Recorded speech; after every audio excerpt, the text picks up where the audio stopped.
Agent movie flop విషయంలో కథే ముంచిందంటున్నాడు నిర్మాత.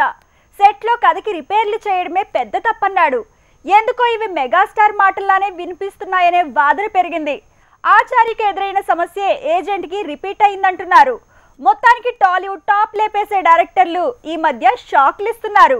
ఎందుకు, ఎక్కడ లెక్క తేడా కొడుతోంది? Take a look. Agent movie flop కాదు, అంతకు మించి అని తేల్చేశాడు నిర్మాత. కథే లేకుండా, ప్రాపర్ ప్లానింగ్ లేకుండా తప్పు చేశామని క్షమించమన్నాడు. ఏజెంట్ రిలీజ్ అయిన 3 రోజులకే ఇది డిజాస్టర్ అని ఒప్పేసుకున్నాడు. ఏ నిర్మాత కూడా ఫ్లాప్ మూవీని డిజాస్టర్ అని ఒప్పుకోడు. కానీ నిజాయితీగా ఏజెంట్ ప్రొడ్యూసర్ ఇది కాస్ట్లీ మిస్టేక్ అనేశాడు. అసలు సెట్లో కథని మార్పులు చేయటమే పెద్ద తప్పనేశాడు. ఈ మాటలే మెగాస్టార్ ఒకప్పటి కామెంట్లను గుర్తుకు తెస్తున్నాయి. ఇది ఏ ఒక్కరినో ఉద్దేశించి కాదు. మీరు అలా చేస్తే కనుక మీరే చిన్నవాళ్ళు అవుతారు. ఇది ఇండస్ట్రీ విశాలంగా విస్తృతంగా నేను ఒక సలహాగా ఇస్తున్నాను. డైరెక్టర్లు అన్న వాళ్ళు ప్రొడ్యూసర్ని బతికించాలి, ప్రొడ్యూసర్లకి వాళ్ళు భుజం కాయాలి. ఆ రకంగా ఈ సినిమా అదృష్టం కొద్దీ ఈ సినిమా ఒకవేళ యావరేజ్ సోసోగా ఆడి తన డబ్బులు తను తెచ్చుకుని క్విట్స్ అయినా సరే నా నిర్మాతలకు నష్టం లేదు, జరగదు. బ్లాక్ బస్టర్ అయింది, ఇంక నథింగ్ లైక్ దాట్. ఇంకా వాళ్ళ ఇష్టం అది.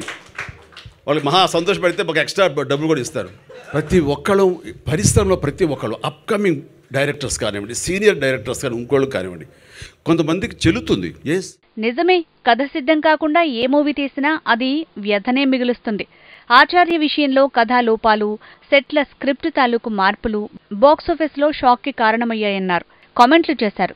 అవెలా ఉన్నా ఆచార్య రిజల్ట్కి కారణం స్క్రిప్ట్ విషయంలో శ్రద్ధ తగ్గడమే అనే మాటే ఎక్కువగా వినిపించింది. పెద్ద హీరోల డేట్లున్నాయి, భారీ బడ్జెట్, అదిరిపోయే సెట్లు, మంచి మ్యూజిషియన్, టాప్ సినిమాటోగ్రఫర్, ఇవి కాదు సినిమాకి కావాల్సింది.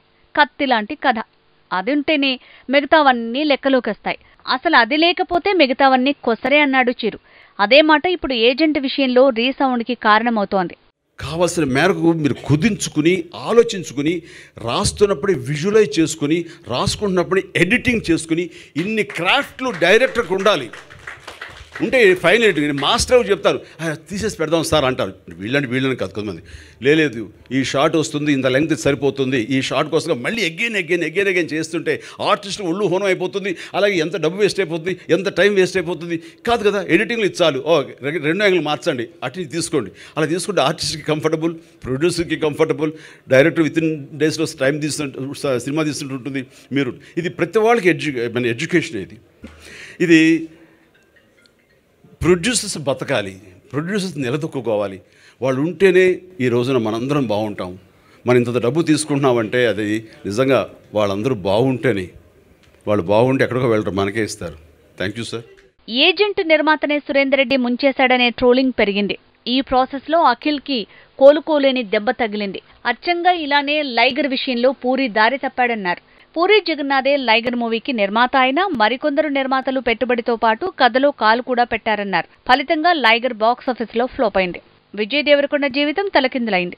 ఏజెంట్ విషయంలో సురేందర్ రెడ్డి, లైగర్ విషయంలో పూరి, ఆచార్య విషయంలో కొరటాల శివ, ఇలా ఈ 3 టాప్ డైరెక్టర్లు ఫ్లాప్లు ఇచ్చారు. నిర్మాతలు హీరోలకు పంచ్ పడేలా చేశారు. కావాలని చేయకున్నా వీళ్లు చేసిన కథాలోపాలే వసూళ్ల వరదకు బ్రేకులయ్యాయి. రిజల్ట్తో పంచ్ ఇచ్చాయి.